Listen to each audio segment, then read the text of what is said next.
Hey peeps, and welcome back. Today is my last episode of this episode of Eric Hovind, and boy, do they ever have a stupid filled episode for you. So get on your facepalm gear. At any rate, if you spend any time listening to these yuckers, and believe me, there's better things I could do with my time. But anyway, Eric is the son of Kent Hovind. Kent Hovind, yes, that Kent Hovind, the one who swears he isn't a fraud, but spent 10 to 15 years in prison because he defrauded the IRS and then he went back to jail for beating his wife. Yeah, charming, huh?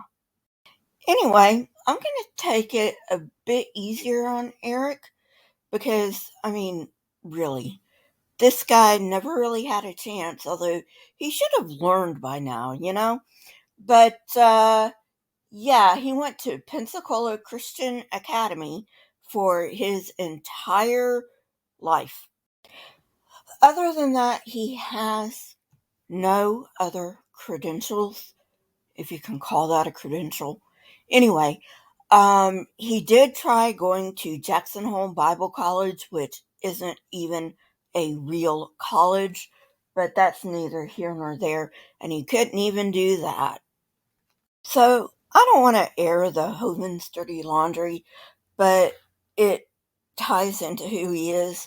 When Kent went to prison to serve out his sentence for dodging the IRS, he put his creationism ministry in Eric's name, and Eric never gave it back. Well, you know what, Kent? Karma's a bitch, ain't she? Maybe if he'd been nicer to the kid, he would have given you back your ministry, but you beat the living daylights out of that kid when he was younger. What did you think was going to happen, you loser?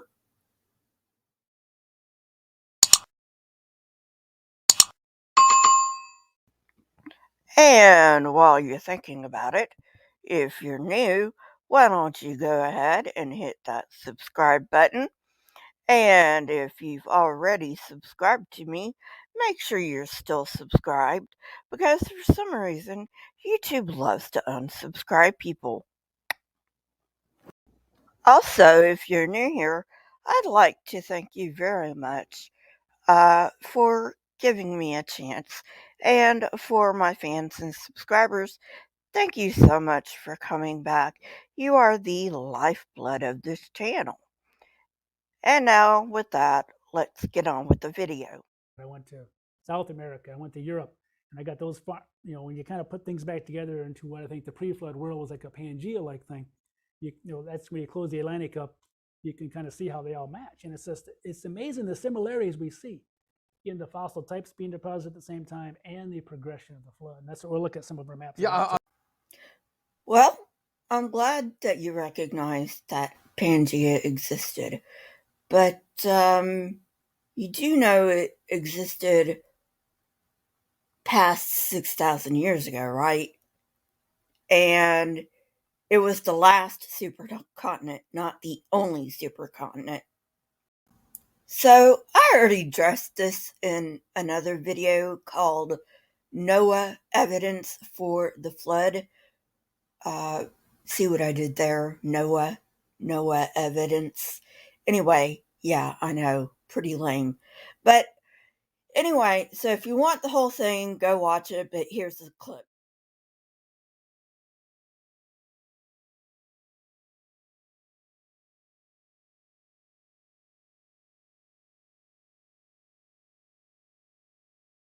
Have a Pangea-like formation before the flood that breaks apart catastrophically and spreads over a 1-year time frame as the continents are moving apart at a speed of about 5 miles per hour. So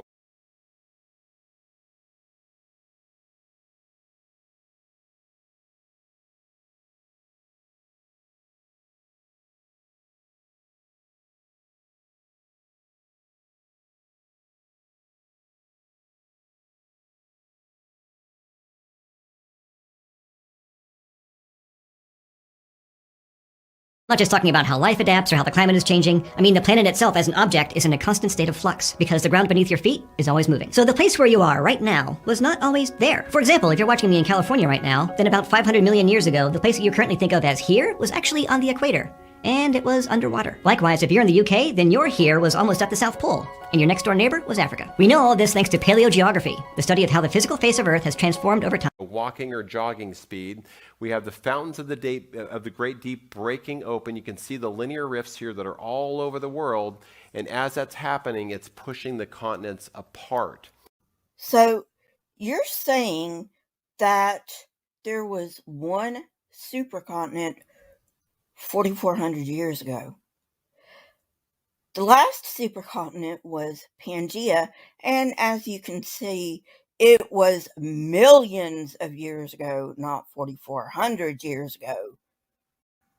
Also, Pangea was the last supercontinent of the 7 supercontinents that we have had.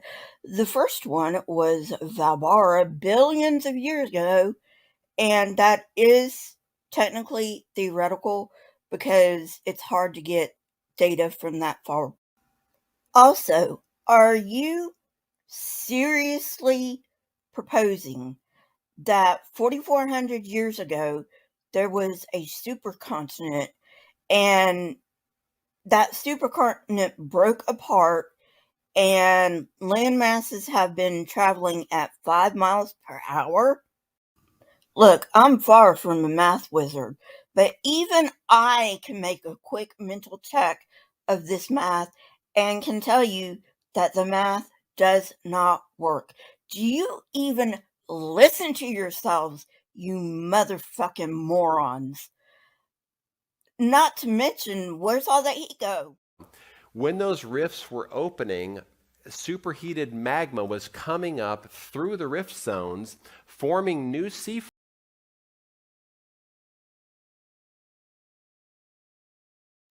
Well, Timmy, I'm surprised. You're at least a little smarter than Hovind. Of course, that's not a very high bar to achieve. I mean, he thinks we shrunk South America to fit in with Africa. Yeah. But anyway, isn't it funny that you see what you look for? I mean, after all, if you can see Pangea in the rocks, then you should be able to see the other supercontinents too. It's weird that you don't, almost like you're not looking for them. You know, that's pretty dangerous. You see, Timmy, how real science works. If you're doing an experiment, you're going to formulate a hypothesis. But if you're just doing things like geology and whatnot, then you're going to let the evidence decide what the evidence is. Okay, this is fascinating to me. But there really is strong evidence of a global flood because the Bible talks about a global flood. Everything it hints at was a global flood. Even the New Testament references are a global flood. I just had a conversation with Dr. Hugh Ross who would say, no, it was local. Yeah. You mentioned how extensive was the Genesis flood? Probably the most popular model for the flood within the church is the idea that it inundated the entire globe. I'm positing that this is not a scientific debate. It's limited to what the Bible's got to say on this issue. And if it was a scientific debate, if it were, scientists independent of any reading of the Bible would acknowledge at least some evidence for a recent global flood, and that's not the case. Oh, what a tangled web we weave when first we practice to deceive. You know, you really shouldn't bring up Hugh Ross when you try to sell your young earth bullshit. Hugh Ross is an old earth creationist who got a legitimate degree in astronomy. Now, I have a lot more respect for old earthers than I do for young earthers, and that's saying a lot. Okay, so old earthers subscribe to a theory called the day age theory, and we're talking not scientific. Some of my audience may not be familiar with this day age theory, So let me explain it a little bit. Old Earthers subscribe to this idea that a day is as 1,000 years to the Lord and 1,000 years as a day. Now, obviously, old earthers are not biblical literalists because you can't make an old earth theory work with biblical literalism. So they obviously think that one day is not literally 1,000 years with God. Now, you can see I went and got a clip of Hugh Ross, and I did that because these young earthers, they're not going to project Hugh Ross in a good light because they don't agree with him. So I'm going to address Hugh Ross's actual statement and not what Timmy said he said, because again, young earthers misrepresent their opponent's position all the damn time. It happens with old earthers, theistic evolutionists, and us. Hugh Ross excoriates the young earthers in the clip I found because he says that scientists would not cover up evidence of a global flood if there were evidence of a global flood. And he is absolutely right. And how do we know this? Well, it's because there have been things in the Bible that we did not know that came to light later in independent inquiry, and science went ahead and said, yeah, these things existed.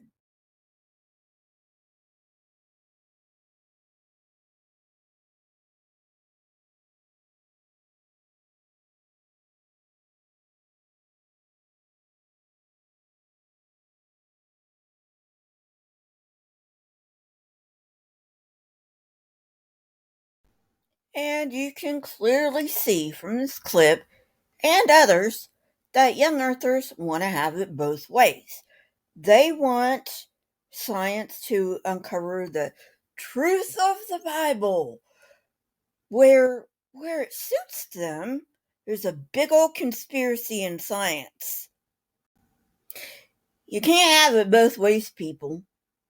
Either science does say that some of the things in the Bible did exist and did happen, or there's a big old scientific conspiracy that says the Bible is not true. Which is it? So There has to be something global that took place to deposit all these fossils and all these rocks, because we see each continent starts out slow and then each continent progresses a little more. Each continent progresses a little more, and each time the fossils are matching up, just like you're burying the same environments all over the world at the same time. But how do you have all 5 continents so far? And I'm working on the 6th one. How do you have all 5 continents do the same thing at the same time? If it's not a global event, a global event. it has to be. Why are you surprised by that? Um, First of all, the continents have not always been where they are. They've shifted over millions of years. And second of all, we've had mass extinctions. In fact, I have a short clip that I'm going to insert here about the 5 mass extinctions. And guess what? They go a long way back. Back farther than your fucking 6,000 years. Oh, and just in case I have any climate change deniers watching this video, the 6th mass extinction event is going to be anthropogenic. That means that man is going to bring the 6th mass extinction about unless we shape the fuck up.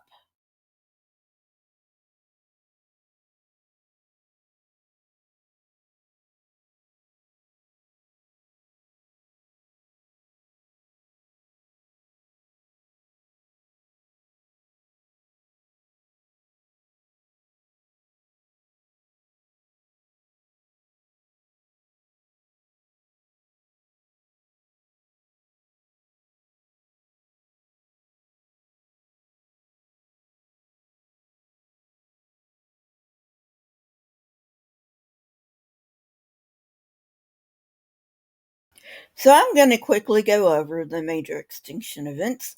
There are 5 of them.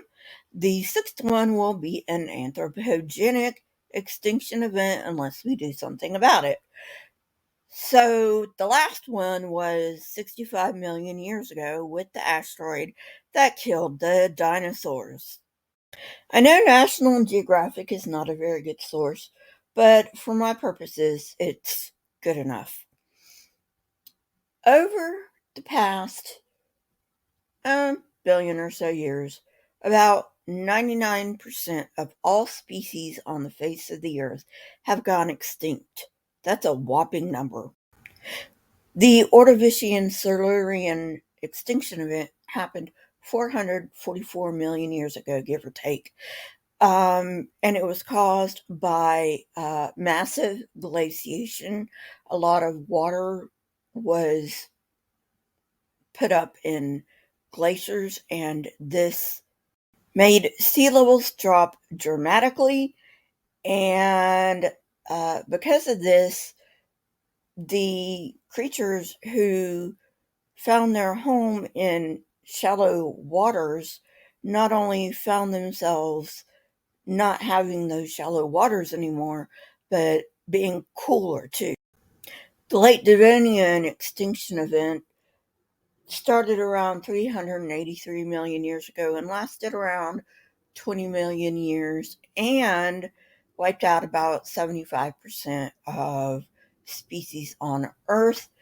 This extinction event was caused by drop in water oxygen levels. These lowering of oxygen levels in the water came in pulses, and we aren't really sure why the oxygen levels in the water dropped. We just know they did. The Permian Triassic extinction event is also known as the Great Dying, and it took place around 252 million years ago. And despite the dinosaur extinction being the best known, this is the worst extinction event.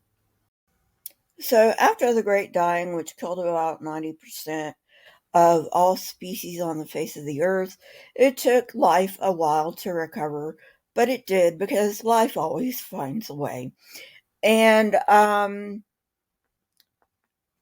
this led to the archosaurs, who are forerunners of birds, crocodilians, pterosaurs, and non-avian dinosaurs. And just in case you needed reminded, pterosaurs are not flying dinosaurs. Okay, so now here we go.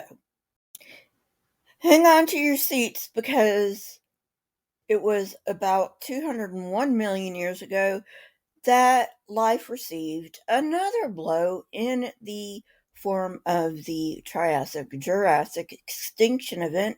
This extinction event happened because of carbon dioxide quadrupling in the atmosphere as a result of the Central Atlantic magmatic province, which then raised Earth's temperature around 5 to 11 degrees Fahrenheit, which is just too much for animals to adjust to. And when I mean adjust to, I mean adjust to on an evolutionary timescale, which brings me to the KT extinction, also known as the Cretaceous Paleogene extinction, which we all know about. So I'm not going to go too much into this.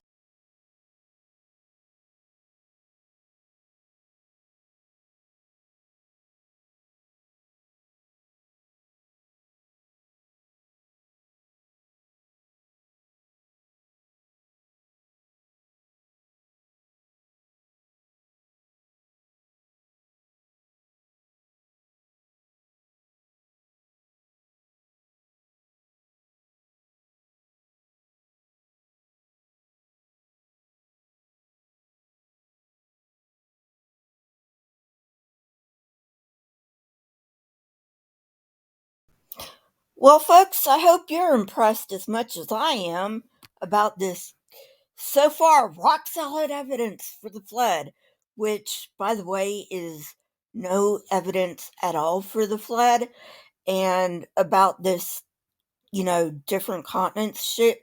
We'll get into that later.